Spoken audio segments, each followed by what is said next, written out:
오늘의 말씀은 잠언 14장 1절에서 19절 말씀입니다. 지혜로운 여인은 자기 집을 세우되 미련한 여인은 자기 손으로 그것을 허느니라.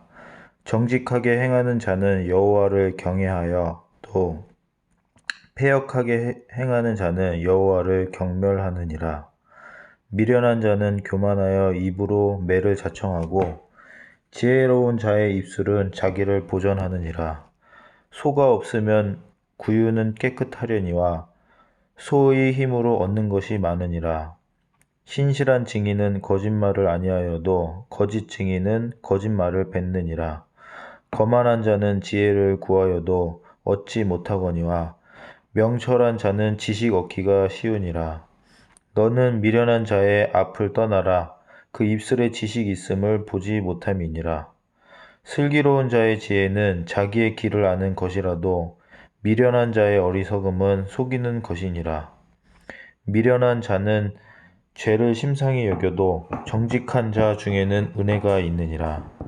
마음의 고통은 자기가 알고 마음의 즐거움은 타인이 참여하지 못하느니라.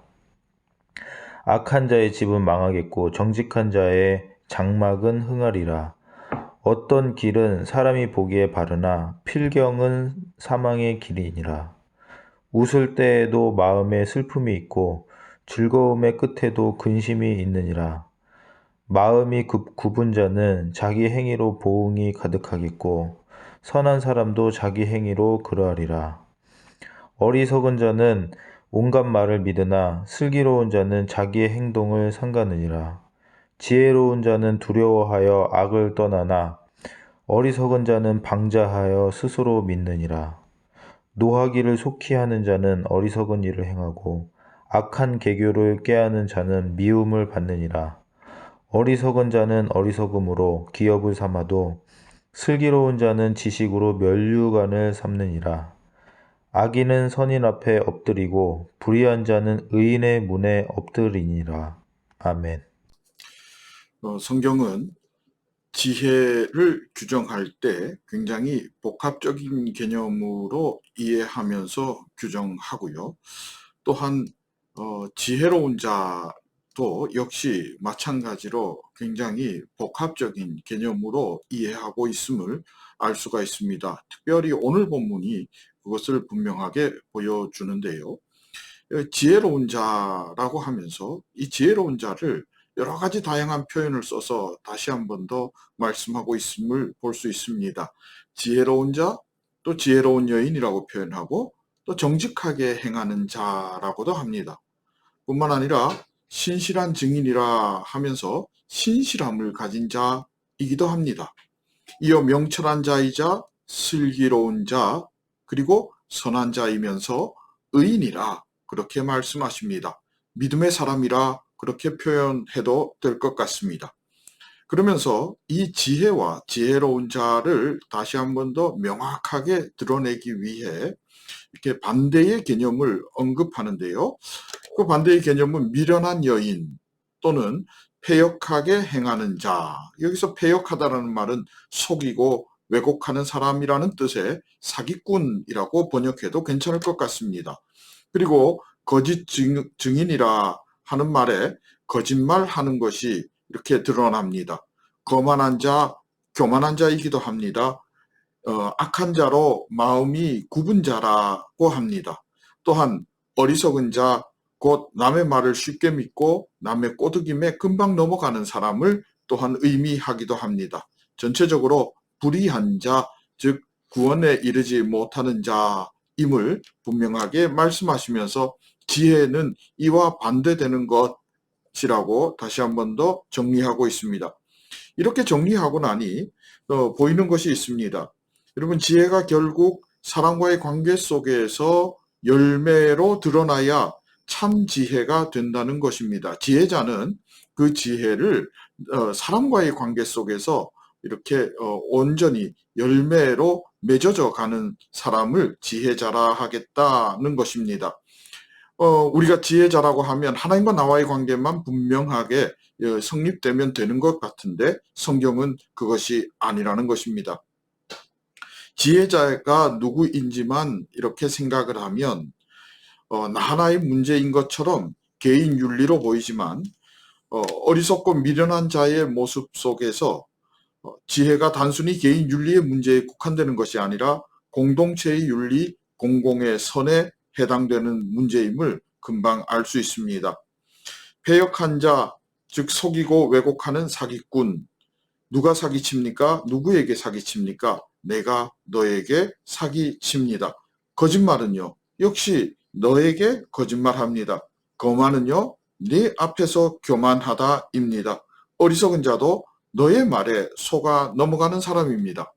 그러고 보면 나와 너 사이에 일어나는 문제들이고 현상들입니다. 그래서 오늘 잠언은 지혜를 말씀하시면서 공공의 선으로 그 지혜를 열매 맺게 하라 말씀하십니다.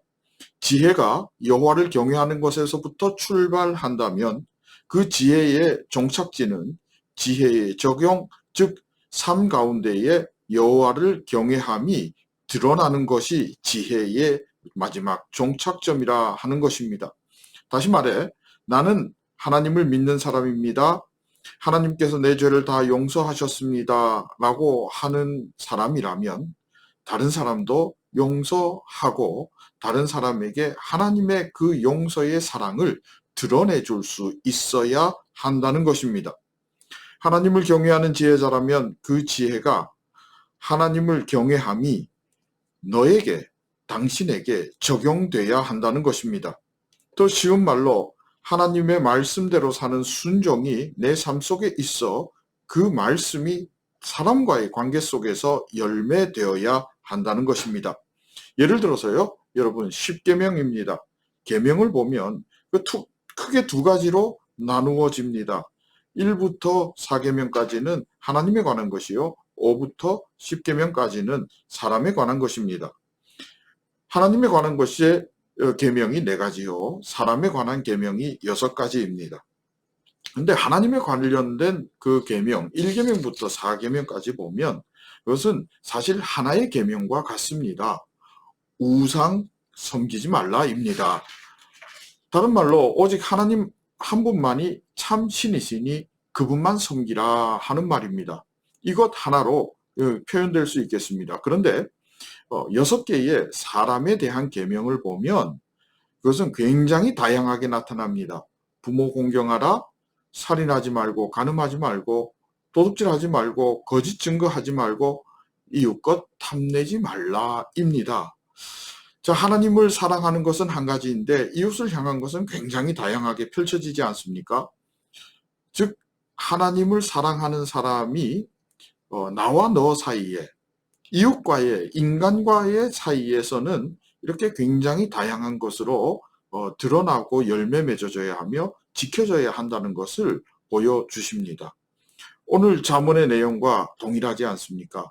하나님을 사랑한다면, 하나님을 경외한다면 이웃을 향해 정직하고 이웃을 존중하고 이웃에게 노하기를 더디하게 된다고 분명하게 말씀하고 있습니다.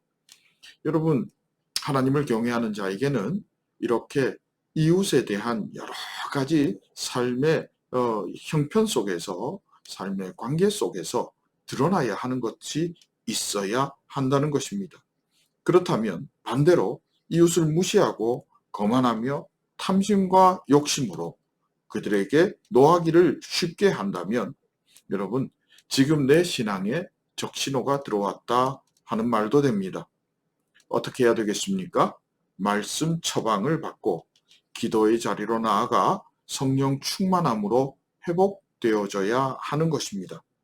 내가 하나님을 사랑하는 만큼 내 이웃에게 행복하며 복을 얻게 되는 디딤돌 되어주라. 잠언은 오늘도 분명하게 말씀하고 있습니다. 그것이 지혜자이고 그것이 믿는 자이고 그것이 요즘 우리 말로 그리스도인이라 하겠습니다.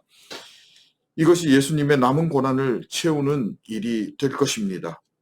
주의 발자취를 따라 걸으며 여러분 놀라운 하나님의 은혜를 이웃에게 나누어 주고 이웃에게 적용시키며 그리스도의 사람의 증인자로 살아갈 수 있기를 진심으로 소망하고 축복합니다. 함께 기도하겠습니다.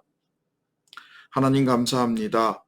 하나님을 사랑하기에 말씀에 순종하여 이웃을 사랑하며 나를 제어하는 슬기로운 자, 겸손한 자 되기를 원합니다. 하나님의 복의 통로답게 쓰임받게 하옵소서. 예수님의 이름으로 기도합니다. 아멘.